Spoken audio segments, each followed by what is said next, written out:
Décryptage, Harry et Meghan, procès, rumeur de divorce. Retour sur une année noire. Après un départ fracassant de la firme en janvier 2020, Meghan Markle et le prince Harry continuent d'être sous le feu constant des critiques. Et cette année 2024 ne s'annonce pas sous les meilleurs auspices tant l'année écoulée s'est écrite dans la douleur. Brouillé avec les Windsor et absent aux grands événements de la famille royale, le couple exilé en Californie est plus isolé que jamais. L'année 2023 avait très mal débuté. Déjà en froid avec la famille royale, notamment depuis les révélations explosives contenues dans le documentaire Netflix baptisé Harry-Meghan, sorti en décembre 2022. Soit très peu de temps après la mort d'Élisabeth II, le duc de Sussex a remis le couvert en début d'année, opérant un grand déballage avec la parution de ses mémoires baptisées Le Suppléant.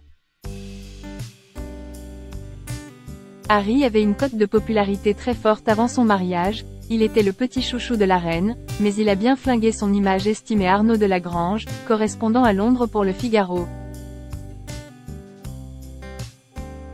La famille royale en sort plutôt grandie, tant Harry fait figure d'enfant déboussolé, ayant perdu toute notion d'élégance et de décence.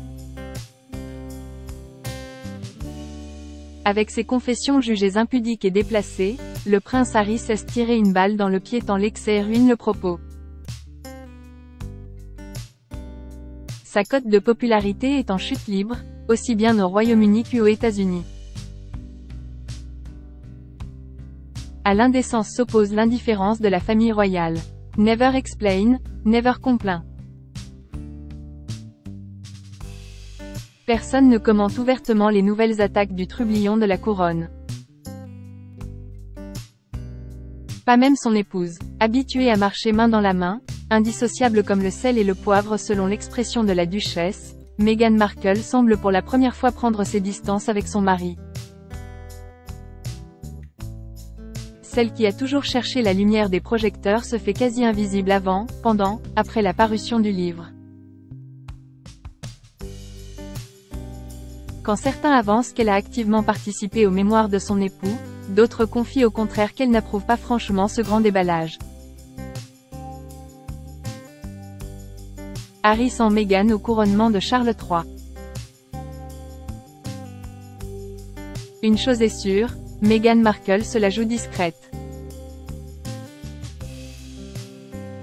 Et si elle semble prendre secrètement ses distances avec son mari, elle les prend ouvertement avec la famille royale. En mars, le couple apprend qu'il est viré de Frogmore Cottage, sa résidence située sur le domaine de Windsor. Charles III a tranché et veut récupérer les clés. Un camouflet pour les Sussex qui se retrouvent sans pied-à-terre au Royaume-Uni. Les Windsor ne font plus de cadeaux. Le fossé se creuse. Le baptême de la princesse Lilibet se déroulera en Californie dans le plus grand secret, sans aucun membre de la famille royale. Point. À la fin du mois, le prince Harry fait plusieurs passages à Londres, sans rencontrer ni son père Charles III, ni son frère William. Sa famille ne souhaite pas lui présenter des excuses, ni même daigner le recevoir? Dont acte.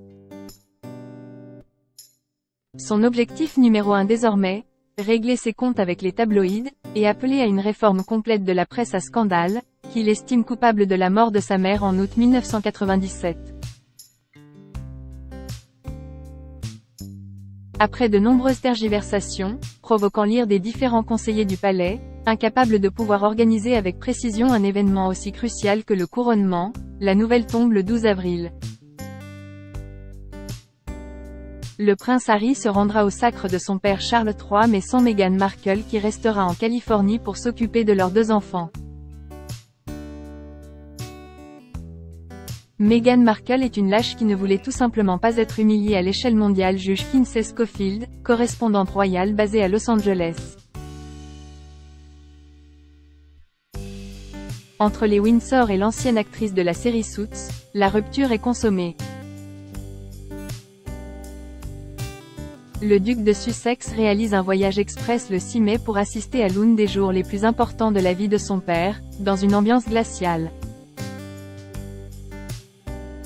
Une absence de la duchesse de Sussex auprès de son mari qui alimente de plus en plus les rumeurs. Y aurait-il de l'eau dans le gaz entre les deux époux?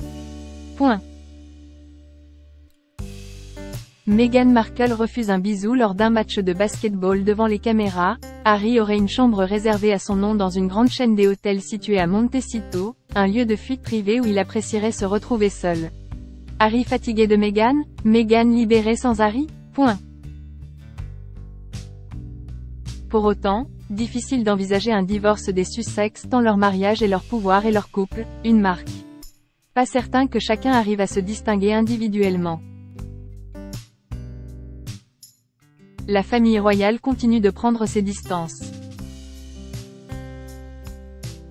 Mi-mai, leur fausse course-poursuite avec des paparazzi lors d'une remise de prix à New York vient porter un nouveau coup à leur image.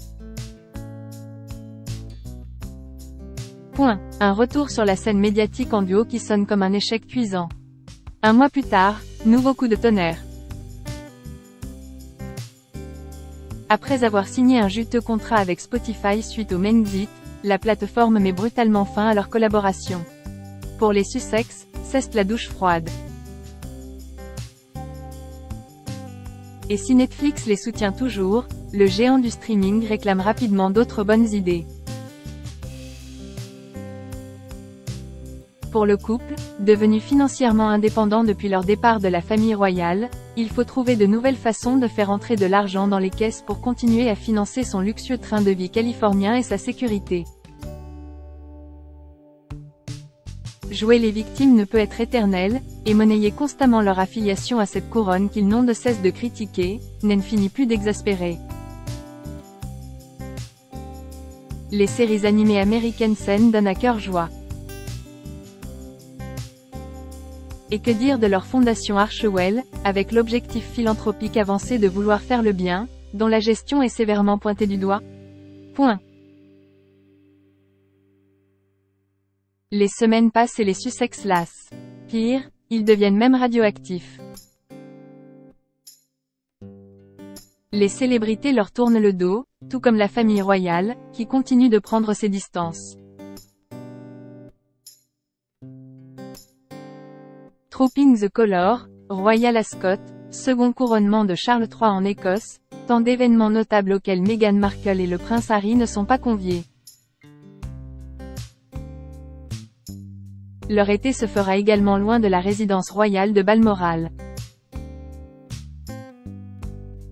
Éloigné des siens, le prince Harry semble de plus en plus désœuvré en Californie.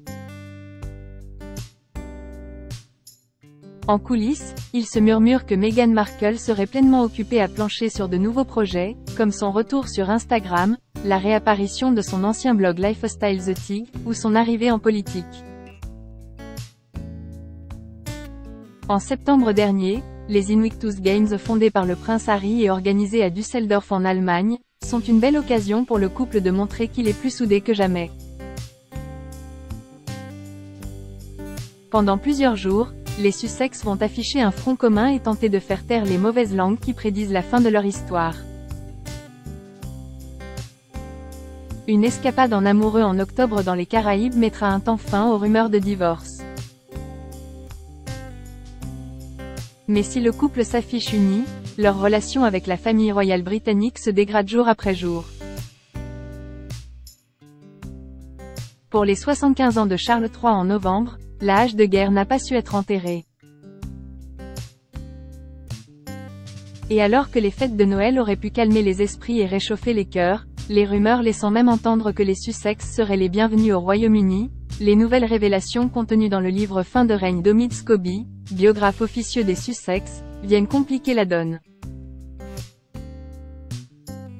Dans la version néerlandaise de l'ouvrage, les noms de Charles III et Kate Middleton ont circulé, désignés ouvertement comme ceux qui auraient exprimé des inquiétudes quant à la couleur de peau du petit Archie avant sa naissance. Levée de bouclier au Royaume-Uni. Silence radio du côté des Sussex. Une énième polémique dont chaque plan se serait bien passé.